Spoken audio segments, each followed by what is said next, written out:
Welcome to the deep dive. Today we're jumping into a really pivotal chapter, Deuteronomy 31. Yeah, it's packed. We're catching Israel right at this huge moment of change. Exactly.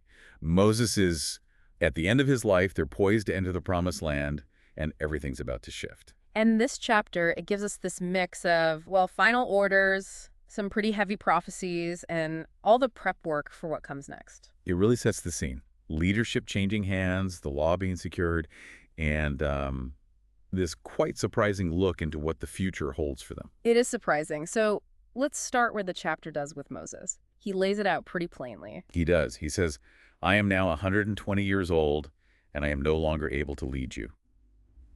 Just like that. And it's not just age, right? There's that divine element too. Right. He adds, the Lord has said to me, you shall not cross the Jordan. So this boundary they're facing, he's not crossing it with them. Which immediately raises the question, okay, so what happens now? Who leads them over? And the text answers that right away with quite a bit of reassurance, actually. It does. It points to two leaders, in a way. First, God himself. The Lord your God himself will cross over ahead of you. He will destroy these nations before you.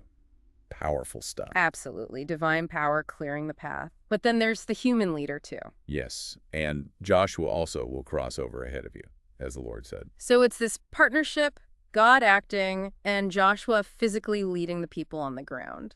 And they even get a reminder like, remember Sihon and Og? Yeah, those Amorite kings they already beat. It's like saying, look, God did it before, he'll do it again. Trust this. It's building confidence, isn't it? Because facing Canaan, well, that's daunting. And losing Moses, that must have been deeply unsettling for them. Definitely. So the message is clear. The ultimate leader, the real power, is still divine. And Joshua, the new guy, he's got that backing. Moses drives this home to everyone gathered there. He says, be strong and courageous. Do not be afraid or terrified because of them. For the Lord your God goes with you. He will never leave you nor forsake you. That phrase, never leave you nor forsake you, it's like the anchor here. It gets repeated. It really sticks with you, that promise of presence when things feel uncertain.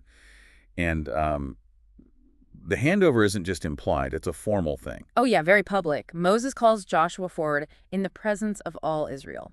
Why do you think that public aspect is so important? Well, it cements Joshua's authority, right? Everyone sees it. There's no question about who's in charge now. It builds collective buy-in. Makes sense. And Moses tells them straight up what the job is. Yep. You must go with this people into the land, and you must divide it among them as their inheritance. Lead them in, divvy it up. That's the mission. And that core promise, the never leave you nor forsake you, it's given directly to Joshua now. Exactly. Moses says it to him. The Lord himself goes before you and will be with you. Same promise, personalized for Joshua. And the same command, too. Do not be afraid. Do not be discouraged. Leading clearly isn't for the faint of heart. No, it requires that courage, grounded in knowing God is with you. But the transition isn't just military or, political. It's about their identity, their covenant.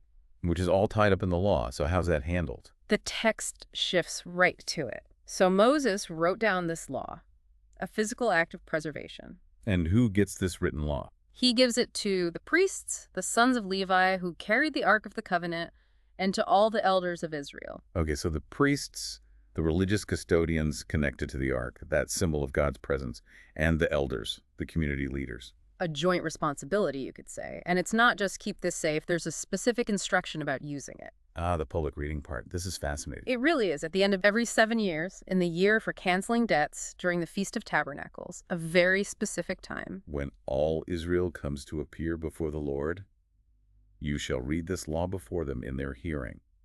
A national event. And look who's supposed to be there. Assemble the people, men, women, and children, and the aliens living in your towns. Wow, everyone. Not just leaders, not just native Israelites. Men, women, kids, foreigners. It's incredibly inclusive. It shows the law is meant for the whole community, shaping everyone's life together. And the purpose is spelled out too, isn't it? Clearly, so they can listen and learn to fear the Lord your God and follow carefully all the words of this law. Listen, learn, fear, obey. That's the progression. And it's explicitly linked to the future, to the next generation. Yes. Their children, who do not know this law, must hear it and learn. It's a built-in system for passing on their core identity and values. They knew future generations wouldn't just automatically know this stuff. It's quite a plan. Leadership sorted, law preserved, a system for teaching it. But then the chapter takes a turn. A really sharp turn. We shift scenes to the tent of meeting. God speaks directly. The Lord tells Moses, "Now the day of your death is near. Call Joshua and bring him here, where I will commission him." So this is another layer of commissioning, this time directly from God with Moses present. And God appears. Then the Lord appeared at the tent in a pillar of cloud, a visible sign of divine presence. Very intense. And right in that intense moment, after all the careful planning, comes this prophecy. And it's pretty bleak. It really is. Yeah. The Lord tells Moses, essentially, after you die, these people are going to chase after foreign gods. They will forsake me and break the covenant. It's a direct prediction of failure, future infidelity. And the consequences, also laid out. God's anger, being forsaken, God hiding his face, destruction, disasters. It even predicts how the people will react when things go wrong. They'll ask, have not these disasters come upon us because our God is not with us? And God's predicted response, yes, and I will hide my face because of their wickedness. Wow. What's really striking, though, is the element of foreknowledge.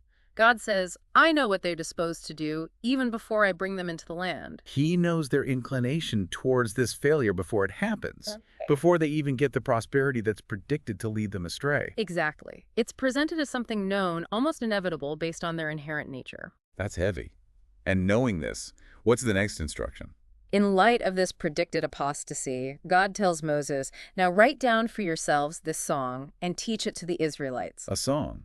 Why a song? Not just any song. It has a specific job. It's to be a witness for me against them. A witness against the people singing it. How does that work? Think of it like evidence. When they inevitably turn away, the text links it to when they get prosperous, fat, and sleek in the land of milk and honey and break the covenant. Then the song they've been singing all along will stand as a testimony, a reminder of the covenant they broke. Precisely. It testifies against their actions, and the text guarantees it will work because it will not be forgotten by their descendants. Songs do stick in your memory, don't they? Passed down easily.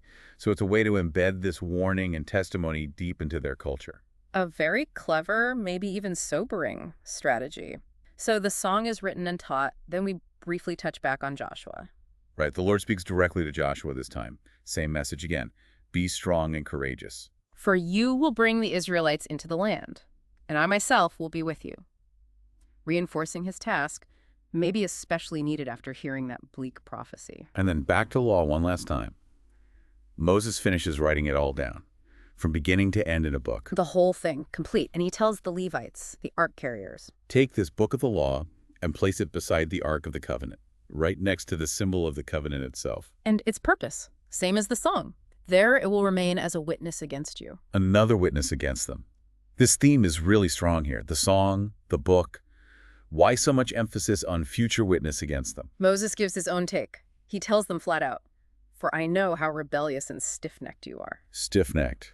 Stubborn, basically. Unwilling to follow. He says, look, if you're rebelling while I'm still here, how much worse will it be after I'm gone? It's a pretty harsh reality check. Based on that understanding and the prophecy, he takes one more step. He gathers the leaders to speak these words to them and then call heaven and earth to testify against them. So the song is a witness, the book is a witness, and now creation itself, heaven and earth, are called as witnesses too. It's like building a multi-layered case for future accountability. And he repeats the warning one last time. After my death, you are sure to become utterly corrupt. Disaster will fall upon you because you will do evil. It's a somber note to strike right before they finally enter the land they've journeyed towards for 40 years. And the chapter ends with him doing what God commanded, reciting the words of that witness song to the whole assembly. Yeah, delivering the very testimony that's meant to stand against their future selves. Okay, so let's try to wrap up the key takeaways from this deep dive into Deuteronomy 31. Well, first, there's the very clear public handover of leadership, Moses to Joshua, but always underscored by God's presence being the constant. And the huge emphasis on the law. Writing it, keeping it, but especially that regular communal reading, everyone involved, is presented as vital for keeping their identity alive across generations. Absolutely, but then there's that unavoidable, stark prophecy of future failure. It's not just a warning of if you stray, it's presented almost as when you stray. And that foreknowledge is explicitly stated. God knows their disposition before they even get there. Which leads to that unique mechanism of the preemptive witnesses. The song, the law book placed by the ark, even heaven and earth called to witness against them. It makes you think, doesn't it, about how any group tries to pass on its values. How do you handle transitions? How do you keep people committed over time? And what does it mean when the potential for failure, maybe even the expectation of it, is woven into the founding story itself? The focus on teaching, remembering these tangible witnesses, feels critical in light of that. It really underscores that struggle between sticking to principles and, well, human nature, especially when things get comfortable. Yeah, the text seems very aware of that dynamic. So maybe the final thought to leave you with, drawing just from this chapter, how does a people, a community, live with a foundational text that does more than just lay out laws and promises? What happens when that same text carries within it this clear, pre-written prophecy of their own future failure, their own breaking of the covenant? What kind of relationship do you have with a legacy that includes not only the ideal path, but also the documented prediction of you falling off that path? It's a complex inheritance, to say the least.